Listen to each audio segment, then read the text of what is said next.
Assalamualaikum warahmatullahi wabarakatuh. So, pada kali ini saya akan tunjukkan macam mana anda nak daftar sebagai ejen affiliate. Okey. Okey, so pertama anda kena login akaun anda.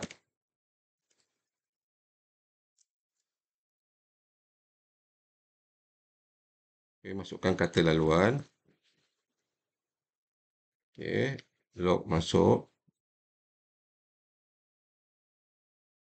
Okey, anda akan nampak paparan seperti ini. Jika anda masih belum klik sebagai daftar sebagai ejen affiliate lah.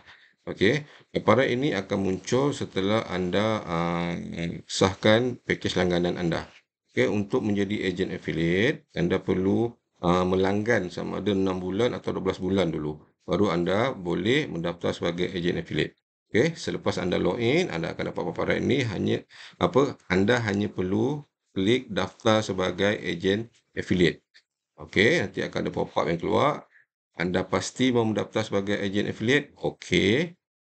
Right. So, nanti anda punya paparan akan berubah. Alright. Tahniah, anda sekarang seorang affiliate. Right. Bila anda klik OK, automatik dashboard anda akan berubah.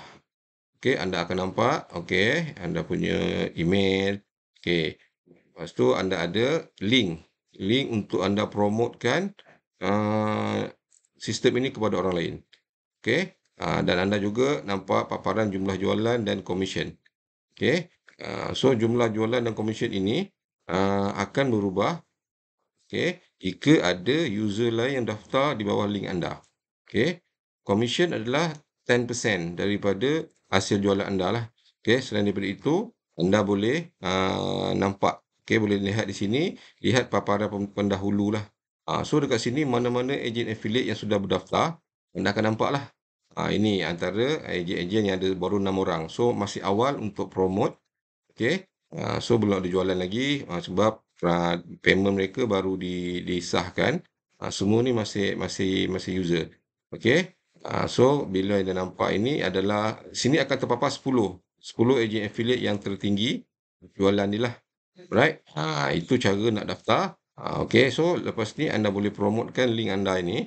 Okey, anda boleh createkan iklan-iklan untuk wujudkan sistem dan pastekan anda punya link. Okey, so mana-mana orang yang daftar, anda akan terima komisen 10% daripada jualan. Okey, itu saja untuk cara nak daftar ejen affiliate. Okey, Assalamualaikum.